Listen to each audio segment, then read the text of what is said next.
जय Malhar news चॅनलच्या सर्व प्रेक्षकांना सपना चौधरीचा नमस्कार। कर्जमुक्ती योजनेतील 50,000 रुपयांची अट काढली, 2 लाखांपर्यंत कर्ज माफ। पुण्यश्लोक अहिल्यादेवी होळकर शेतकरी कर्जमुक्ती योजनेतून 56 लाख शेतकऱ्यांना 36,585 कोटींचा लाभ।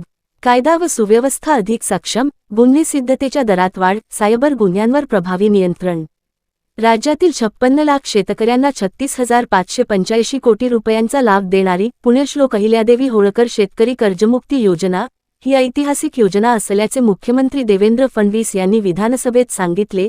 अंतिम आठवडा प्रस्तावावरील चर्चेला उत्तर देताना त्यांनी ज्योतिराव फुले शेतकरी कर्जमुक्ती योजनेत 50,000 रुपयांचा लाभ मिळालेल्या शेतकऱ्यांसाठी पुण्यश्लोक अहिल्यादेवी होळकर योजनेमध्ये 50,000 रुपयांचा लाभ देण्याची मर्यादा काढून टाकण्यात आली आहे।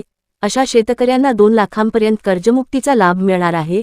तसेच नियमित परतफेड करणाऱ्या शेतकऱ्यांसाठी 2026 ते 27 मध्ये कर्जाची उचल करून वेळेत परतफेड करण्याची अट रद्द करण्याची घोषणा केली आहे। त्याचबरोबर कायदा व सुव्यवस्था, सायबर गुन्ह्यांवरील नियंत्रण, अंमली पदार्थांविरोधातील कारवाई, पोलीस आधुनिकीकरण, जलसंपदा, कृषी आणि विविध विकासकामांबाबत शासनाने केलेल्या उपाययोजनांची माहिती सभागृहात दिली। मुख्यमंत्री देवेंद्र फडणवीस म्हणाले, राष्ट्रीयीकृत, व्यापारी, खासगी आणि जिल्हा मध्यवर्ती सहकारी बँकांकडील माहितीच्या आधारे तयार करण्यात आलेल्या पुण्यश्लोक अहिल्यादेवी होळकर शेतकरी कर्जमुक्ती योजनेअंतर्गत 56 लाख शेतकऱ्यांना 36,585 कोटी रुपयांचा लाभ मिळणार आहे। पूर्वीच्या योजनेत 2 लाख रुपयांपेक्षा जास्त थकबाकी असलेल्या शेतकऱ्यांना लाभ मिळत नव्हता। मात्र नव्या योजनेत 2 लाख रुपयांपेक्षा अधिक थकबाकी असली तरी 2 लाख रुपयांपर्यंतची कर्जमाफी दिली जाणार आहे। महात्मा ज्योतिराव फुले शेतकरी कर्जमुक्ती योजनेतील पात्र शेतकऱ्यांसाठी 2 लाख रुपयांपर्यंतच्या कर्जमाफीसाठी असलेली 50,000 रुपयांची मर्यादा आणि 2026 ते 27 मधील नियमित परतफेडीची अट रद्द करण्यात आली आहे। या निर्णयामुळे राज्यावर अतिरिक्त आर्थिक भार पडणार असला तरी कोणताही पात्र शेतकरी वंचित राहू नये ही शासनाची भूमिका असल्याचे त्यांनी स्पष्ट केले। कृषी क्षेत्रासाठी राज्य शासन दरवर्षी सुमारे 95,000 कोटी रुपयांचा खर्च करीत असल्याचे सांगताना मुख्यमंत्री फडणवीस म्हणाले, शेतकऱ्यांच्या वीजबिलासाठी 25,000 कोटी रुपये खर्च केले जातात। कापसाची 136 लाख क्विंटल खरेदी करून 10,883 कोटी रुपयांचे चुकारे अदा करण्यात आले आहेत।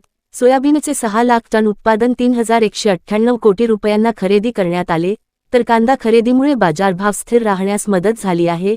ठिबक सिंचनासाठी प्रलंबित 217 कोटी रुपये लवकरच वितरित करण्यात येतील। तसेच कृषी समृद्धी योजनेतील उर्वरित निधी पुरवणी मागण्यांतून उपलब्ध करून दिला जाईल, असे त्यांनी सांगितले। राज्यात कुठेही नियोजित भारनियमन नसल्याचे स्पष्ट करत मुख्यमंत्री फडणवीस म्हणाले, यंदा 32,000 मेगावॅटपर्यंतची वीज मागणी पूर्ण करण्यात आली आहे। 76% कृषी फीडरवर दिवसा वीजपुरवठा सुरू असून उर्वरित भागातही काम सुरू आहे। स्मार्ट मीटरबाबत प्राप्त झालेल्या बहुतांश तक्रारी तपासणीत चुकीच्या आढळल्या असून वाढीव वीजबिलांचा संबंध स्मार्ट मीटरशी नसल्याचे त्यांनी स्पष्ट केले। कायदा व सुव्यवस्थेबाबत माहिती देताना मुख्यमंत्री फडणवीस म्हणाले, राष्ट्रीय गुन्हेगारी आकडेवारीनुसार महाराष्ट्राचा प्रति 1 लाख लोकसंख्येमागील गुन्हेगारी दराच्या बाबतीत देशात 7 क्रमांक आहे। मे 2025 ते मे 2026 या कालावधीत दुखापत, जबरी चोरी, घरफोडी आणि चोरीच्या गुन्ह्यांत घट झाली असून गुन्हे उघडकीस येण्याचे प्रमाण 82% वाढले आहे। गुन्हे सिद्धतेचा दर 44.2% 52.6% वाढला असून तो 70% नेण्याचे उद्दिष्ट आहे। नवीन फौजदारी कायद्यांमुळे तपास प्रक्रियेत आमूलाग्र बदल झाल्याचे सांगताना त्यांनी साक्ष, फॉरेन्सिक तपास, ब्लॉकचेन तंत्रज्ञान आणि डिजिटल पुरावा व्यवस्थापनाचा मोठ्या प्रमाणावर वापर सुरू असल्याचे सांगितले। गंभीर गुन्ह्यांतील दोषारोपपत्रे विहित मुदतीत दाखल करण्याचे प्रमाण लक्षणीय वाढले असून फिर्यादींना मालमत्ता परत मिळण्याचे प्रमाणही वाढल्याचे त्यांनी नमूद केले। महिला व बालकांच्या सुरक्षेबाबत बोलताना मुख्यमंत्री फडणवीस म्हणाले, 2021 ते 2026 या कालावधीत बेपत्ता झालेल्या 93% महिलांचा शोध घेण्यात यश आले आहे। ऑपरेशन मुस्कान अंतर्गत 43,591 बेपत्ता बालकांना त्यांच्या कुटुंबियांकडे सुखरूप पोहोचविण्यात आले आहे। सायबर गुन्ह्यांविरोधातील कारवाईबाबत मुख्यमंत्री फडणवीस म्हणाले, जानेवारी ते जून 2026 या कालावधीत सायबर फसवणुकीतील 439 कोटी रुपये गोठविण्यात आले असून निधी गोठविण्याचे प्रमाण 11% 27% वाढले आहे। 50,000 रुपयांपर्यंतच्या फसवणुकीतील रक्कम तातडीने परत करण्याची व्यवस्था करण्यात आली असून हजारो नागरिकांना त्याचा लाभ झाला आहे। तपास सारथी ही कृत्रिम बुद्धिमत्तेवर आधारित तपास प्रणाली CCTNSशी जोडण्यात आली असून तपास प्रक्रियेला गती मिळाली आहे। एपीके फाईल्स डाउनलोड करताना नागरिकांनी विशेष सावधगिरी बाळगावी असे आवाहनही त्यांनी केले. अंमली पदार्थांविरोधातील कारवाईत आंतरराष्ट्रीय ड्रग सिंडिकेट विरोधात कारवाई करून मोठ्या प्रमाणावर मुद्देमाल जप्त करण्यात आला आहे. एमडी ड्रग्ज निर्मितीसाठी वापरल्या जाणाऱ्या ब्रोमो-4 मिथाइल प्रोपिओफेनॉल या रसायनाचा नियंत्रित पदार्थांच्या यादीत समावेश करण्यात आल्यामुळे अवैध उत्पादनाला आळा बसणार असल्याचे त्यांनी सांगितले. ड्रग फ्री मुंबई अभियानांतर्गत 4 लाखांहून अधिक विद्यार्थ्यांच्या सहभागाने मोठ्या प्रमाणावर जनजागृती करण्यात येत असून अंमली पदार्थांच्या गुन्ह्यांत दोषी आढळणाऱ्या पोलीस अधिकारी कर्मचाऱ्यांना थेट बडतर्फ करण्याचे धोरण स्वीकारण्यात येणार असल्याचे त्यांनी स्पष्ट केले. पोलीस आधुनिकीकरणासाठी केंद्र शासनाने 733 कोटी रुपयांच्या प्रस्तावाला मंजुरी दिली असून अत्याधुनिक तंत्रज्ञान, ड्रोन, रडार, स्पीडबोट आणि कृत्रिम बुद्धिमत्तेचा वापर वाढविण्यात येणार आहे. राज्यात 9,762 पोलीस निवासस्थानांची कामे सुरू असून मुंबईत 40,000 नवीन पोलीस निवासस्थाने उभारण्यात येणार आहेत. तसेच 93 अत्याधुनिक पोलीस ठाण्यांची उभारणी करण्यात येणार असल्याची माहिती त्यांनी दिली. पोलिसांना मालकी हक्काची घरे उपलब्ध करून देण्याबाबत उच्चस्तरीय समिती नेमण्यात येणार असून ही समिती 3 महिन्यांत अहवाल सादर करणार असल्याचेही त्यांनी सांगितले. जलसंपदा व्यवस्थापनाबाबत मुख्यमंत्री फडणवीस म्हणाले, नाग नदी जलशुद्धीकरण प्रकल्पासाठी जायकामार्फत 2400 कोटी रुपयांचा निधी उपलब्ध झाला असून नवीन सांडपाणी प्रक्रिया केंद्रे, सांडपाणी वाहिन्या आणि पंपिंग स्टेशन उभारले जात आहेत.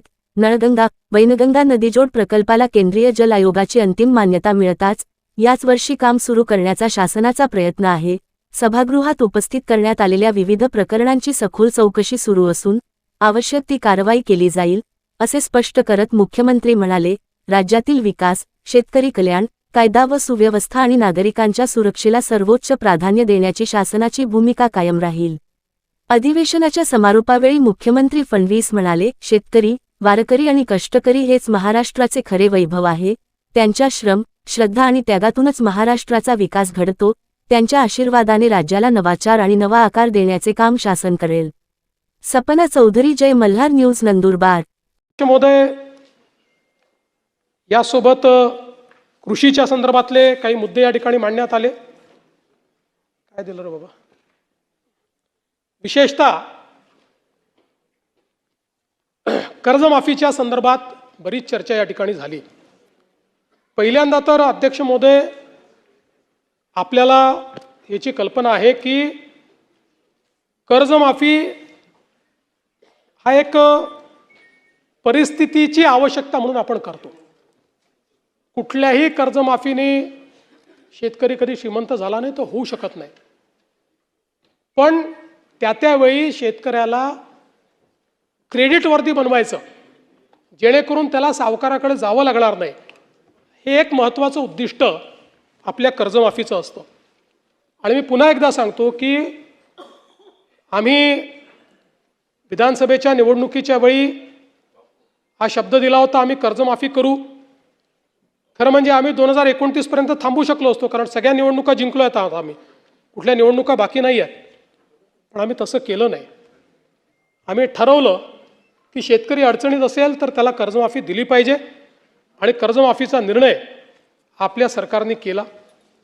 आता याच्यामध्ये आपण काय काय केलं तर कर्जमाफी असेल, एकवेळ समझोता असेल, प्रोत्साहनपर लाभ असेल.